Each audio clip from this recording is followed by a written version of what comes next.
ನಮಸ್ಕಾರ.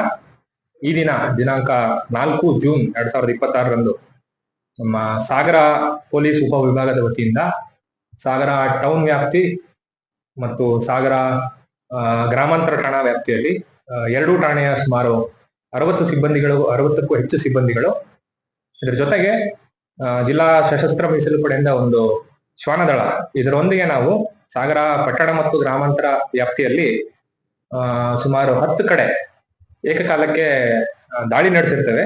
ನಮ್ಮ ಈ ಎನ್ಫೋರ್ಸ್ಮೆಂಟ್ ರೇಡ್ಸಿನ ಉದ್ದೇಶ, ನಮಗೆ ಬಂದ ಮಾಹಿತಿ ಪ್ರಕಾರ ಕೆಲವೊಂದು ಅಂಗಡಿಗಳಲ್ಲಿ NDPS ಅಂದ್ರೆ ಮಾದಕ ವಸ್ತುಗಳ ಸರಬರಾಜು ಆಗ್ತಾ ಇದೆ. ಮತ್ತೆ ಈ ಶಾಲೆಗೆ ಹೋಗ್ತಕ್ಕಂತ ಶಾಲಾ ಕಾಲೇಜಿಗೆ ಹೋಗ್ತಕ್ಕಂತ ವಿದ್ಯಾರ್ಥಿಗಳು ಶಾಲಾ ಸಮಯದಲ್ಲಿ ಆ ಅಂಗಡಿಗಳಲ್ಲಿ ಕುತ್ಕೊಂಡು ಸಿಗರೇಟ್ ಸೇದೋದು, ಗಾಂಜಾ ಸೇದೋದು, ಈ ರೀತಿಯಾದ ಒಂದು ಕಂಪ್ಲೇಂಟ್ಸ್ ಸಾರ್ವಜನಿಕರಿಂದ ಬಂದಂತ ದೂರು ಮತ್ತು ಇಲಾಖೆಯವರು ಸಂಗ್ರಹಿಸಿದಂತ ಮಾಹಿತಿ ಆಧಾರದ ಮೇಲೆ ಡಿಗ್ರಿ ಕಾಲೇಜ್ ಹತ್ರ ಒಂದು ಮಂಗಳೂರು ಕಿಚನ್ ಅಂತ ಒಂದು ಶಾಪ್ ಇದೆ. ಆಮೇಲೆ ಹಂಗೆ ಬಳಸ್ಗೂಡ ಹತ್ರ ಒಂದು ಹೆಣ್ಣು ಅಂತ ಒಂದು ಶಾಪ್ ಇದೆ.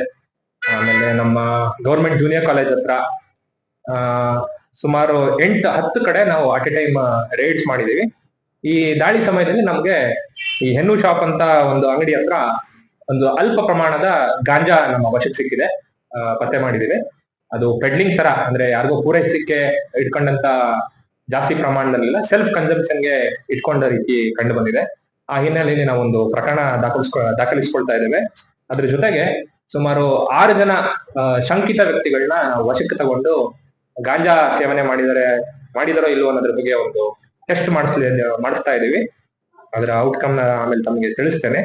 ಅದ್ರ ಜೊತೆಗೆ ಇನ್ನೂ ಒಂದು ಮೇನ್ ಕನ್ಸರ್ನ್ ಏನು ಅಂತಂದ್ರೆ, ಈ ಶಾಲಾ ಕಾಲೇಜಿಗೆ ಹೋಗ್ತಕ್ಕಂಥ ಮಕ್ಕಳು ಕ್ಲಾಸ್ಗಳ ಅವಧಿಯಲ್ಲಿ ಕ್ಲಾಸ್ಗೆ ಹೋಗ್ದಲೆ ಮನೆಯಲ್ಲಿ ಕಾಲೇಜ್ಗಳಿಗೆ ಶಾಲೆಗೆ ಹೋಗ್ತೀನಿ ಅಂತ ಹೇಳ್ಬಿಟ್ಟು ಇಲ್ಲಿ ಬಂದ್ಬಿಟ್ಟು ಸಾಗರ ಟೌನ್ ಅಲ್ಲಿ ಸುಮ್ಮನೆ ಸುತ್ತರಿತಾ ಇರ್ತಾರೆ, ನೆಹರು ಸ್ಟೇಡಿಯಂ ಅಲ್ಲಿ, ಆಡಿಟೋರಿಯಂ ಹತ್ರ, ಗೋಪಾಲ್ಗೌಡ ಸ್ಟೇಡಿಯಂ ಅಲ್ಲಿ. ಸೊ ಆ ಕಾರಣಕ್ಕೆ ಮೊದಲು ಸ್ವಲ್ಪ ಡ್ರೋನ್ ನ ಹಾರಿಸ್ಬಿಟ್ಟು ಸ್ಕೂಲ್ ಮಕ್ಕಳು ಎಲ್ಲಿ ಕೂರ್ತಾರೆ ಅಂತ ಸ್ವಲ್ಪ ವಿಶ್ಲೇಷಣೆ ಮಾಡ್ಬಿಟ್ಟು ಅಲ್ಲೂ ಕೂಡ ಸುಮಾರು 60 ಸಿಬ್ಬಂದಿಗಳನ್ನ ತಗೊಂಡು ವಿವಿಧೆಡೆ ನಾವು ದಾಳಿ ನಡೆಸಿ ಸ್ವಲ್ಪ ಮಕ್ಕಳಲ್ಲಿ ಎಚ್ಚರಿಕೆ ಮೂಡಿಸೋದು, ಒಂದು ಭಯ ಹುಟ್ಟಿಸ್ತಕ್ಕಂಥ ಒಂದು ಕೆಲಸ ಮಾಡಿದ್ದೇವೆ.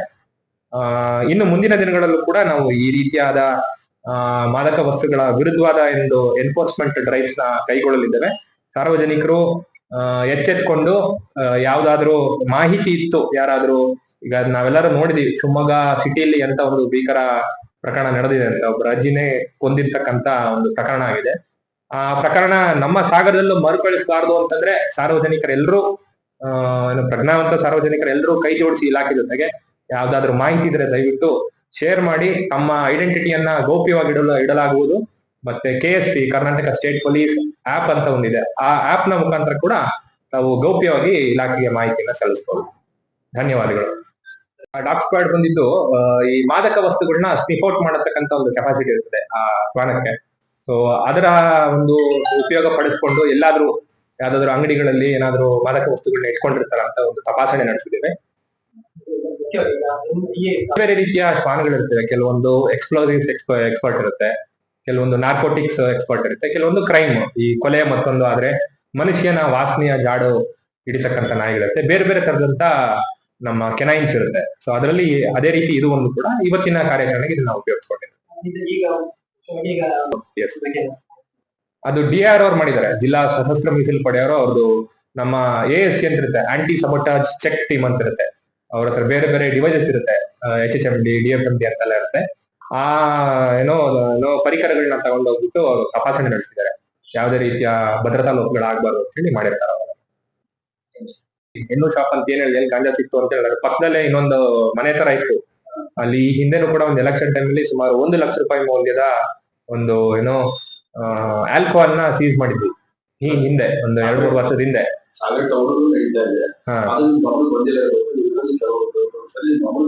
ಇಲ್ಲ, ಗಮನದಲ್ಲಿ ಇದೆ. ನಾವು ಕೂಡ ಪಿರಿಯಾಡಿಕಲಿ ಕೇಸಸ್ ನ ಬುಕ್ ಮಾಡ್ತಾ ಇರ್ತೀವಿ. ಎಕ್ಸೈಸ್ ಅಬಕಾರಿ ಕಾಯ್ದೆ ಅಡಿಯಲ್ಲಿ ನಾವು ಕೂಡ ಪ್ರಕರಣಗಳನ್ನ ದಾಖಲಿಸ್ತಾ ಇರ್ತೀವಿ.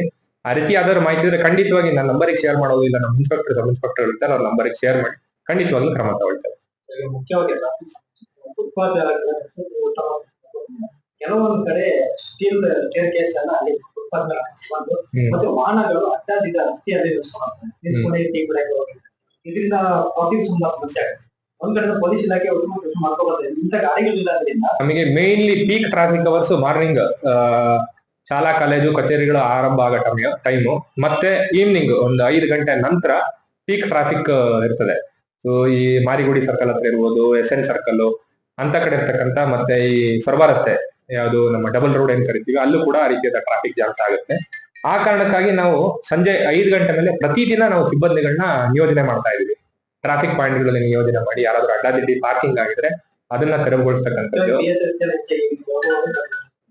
ಹೆಚ್ಚಾಗಿ ಅಡ್ಡಾದಿಡ್ಡ ಗಾಡಿ ಯಾಕಂದ್ರೆ ಗಾಡಿ ಟ್ರಾಫಿಕ್ ನಮ್ಮ ಸಜೆಷನ್ ನೋಟ್ ಮಾಡಿದೀವಿ. ಅದ್ ಹೆಂಗಾಗ್ತದೆ ಅಂದ್ರೆ ಸಾರ್ವಜನಿಕರು ಕೂಡ ನಮ್ ಜೊತೆ ಕೈ ಜೋಡಿಸ್ಬೇಕಾಗ್ತದೆ. ಅದೊಂದು ಸಾರ್ವಜನಿಕ ಪ್ರಜ್ಞೆ ಬಂತು ಅಂತಂದ್ರೆ ನಾನು ಯಾವ ರೀತಿ ಪಾರ್ಕಿಂಗ್ ಮಾಡ್ಬೇಕು ಅನ್ನೋದು ಅದು ಕೆಲಸ ಇನ್ನೂ ಈಸಿ ಆಗುತ್ತೆ. ಅದ್ರ ಜೊತೆಗೆ ನಮ್ದು ಕೂಡ ಜವಾಬ್ದಾರಿ ಇದೆ ಖಂಡಿತವಾಗಿ ಇಲಾಖೆದು. ನಾವು ಆ ಕೆಲಸನ ಕಂಟಿನ್ಯೂಸ್ಲಿ ಮಾಡ್ತಾ ಇದೀವಿ. ನಮ್ಮ chief office police head quarters ಇಂದ ಒಂದು ಸುತ್ತೋಲೆ ಕೂಡ ಬಂದಿದೆ. ಏನು ನಿಗದಿತ ಪ್ರಮಾಣಕ್ಕಿಂತ ಜಾಸ್ತಿ ಮಕ್ಕಳನ್ನ ಏನಾದ್ರು ಈ ಓಮ್ನಿಗಳು ಅಂತದ್ರಲ್ಲೆಲ್ಲ ಸೇರಿಸ್ಕೊಂಡು ಹೋಗ್ತಾರೆ, ತುಂಬಿಕೊಂಡು ಕರ್ಕೊಂಡು ಹೋಗ್ತಾರೆ ಅಂದ್ರೆ ಅವ್ರ ಮೇಲೆ ಕೇಸ್ಗಳನ್ನ ದಾಖಲಿಸಲಿಕ್ಕೆ ನಮಗೆ ಇನ್ಸ್ಟ್ರಕ್ಷನ್ಸ್ ಇದೆ. ಇನ್ನು ಮುಂದೆ ಈ ಹಿಂದೆನೂ ಮಾಡಿದೀವಿ. ಮತ್ತೆ ನಮ್ಮ ಆನಂದಪುರ ಠಾಣಾ ವ್ಯಾಪ್ತಿಯಲ್ಲಿ ಏನ್ ಸ್ಕೂಲ್ ಬಸ್ಗಳಿದೆಯಲ್ಲ ಆ ಡ್ರೈವರ್ಗಳನ್ನ ಕೂಡ ಡ್ರಿಂಕ್ ಅಂಡ್ ಡ್ರೈವ್ ಚೆಕ್ ಮಾಡಿ ಆ ರೀತಿ ಯಾರಾದ್ರೂ ಏನು ಆಲ್ಕೋಹಾಲ್ ಇನ್ಫ್ಲೂಯೆನ್ಸ್ ಅಲ್ಲಿ ಇದ್ದು ಕುಡಿದ್ಬಿಟ್ಟು ಏನಾದ್ರು ಗಾಡಿ ಚಲಾಯಿಸ್ತಿದ್ರು ಆ ರೀತಿ ಕಂಡು ಬಂತು ಅಂತಂದ್ರೆ ಖಂಡಿತವಾಗ್ಲಿ ಅವ್ರ ಮೇಲೆ ಕಾನೂನು ಖಂಡಿತ ಗಮನ ಹರಿಸ್ತೀವಿ. ಆಯ್ತು. ಅದ್ ಹೆಂಗ್ ಮಾಡ್ಕೊಂಡಿದ್ದಾರೆ ಅಂದ್ರೆ ಅದೊಂದು ಟೆಂಪರರಿ ಗೇಟ್ ಸಿಸ್ಟಮ್ ತರ ಮಾಡ್ಕೊಂಡಿದ್ದಾರೆ. ನಮ್ಮ ಜವಾಬ್ದಾರಿ ಖಂಡಿತ ಇದೆ. ಅದ್ರ ಜೊತೆಗೆ ಈಗ ಯಾರಿಗೋ ಒಬ್ರಿಗೆ ಟೆಂಡರ್ ತರ ಕೊಟ್ಬಿಟ್ಟು ಪಾರ್ಕಿಂಗ್ ಫೀಸ್ ಏನೋ ಕಲೆಕ್ಟ್ ಮಾಡ್ಕೊಳ್ಳಿಕ್ ಬಿಟ್ಟಿದ್ದಾರೆ. ಅವ್ರು ಅದಕ್ಕೆ ಅಂತಾನೆ ಒಬ್ಬ ಸಿಬ್ಬಂದಿನ ನೇಮಿಸಿರ್ತಾರೆ. ಅವರು ಕೂಡ ಒಂದ್ ಸ್ವಲ್ಪ ಅದನ್ನ ಎನ್ಫೋರ್ಸ್ಮೆಂಟ್ ಮಾಡಿ ಅಲ್ಲಿ ಆಟೋಗಳಲ್ಲಿ ನಿಲ್ದೇ ಇರೋ ರೀತಿ ಹೊರಗಡೆ ಕಳಿಸ್ತಕ್ಕಂಥ ವ್ಯವಸ್ಥೆ ಮಾಡ್ಕೊಟ್ರೆ ಅನುಕೂಲ ಆಗುತ್ತೆ. ನಾವು ಪಿರಿಯಾಡಿಕಲಿ ಕೆಲವೊಂದು ಸಿಬ್ಬಂದಿಗಳನ್ನ ಕಳಿಸಿ ನಮ್ಮ 112 ವೆಹಿಕಲ್ ಏನಿರ್ತದೆ SPM 112 ಆ ವೆಹಿಕಲ್ ನ ಕಳಿಸ್ಬಿಟ್ಟು ಚೆಕ್ ಮಾಡ್ಲಿಕ್ಕೆ ಹೇಳ್ತೀನಿ. ಆ ರೀತಿ ಬ್ಲಾಕ್ ಮಾಡ್ಕೊಂಡಿತ್ತು ಅಂತಂದ್ರೆ ಪ್ರಕರಣ ದಾಖಲಿಸಿ ಹೇಳ್ತೀನಿ.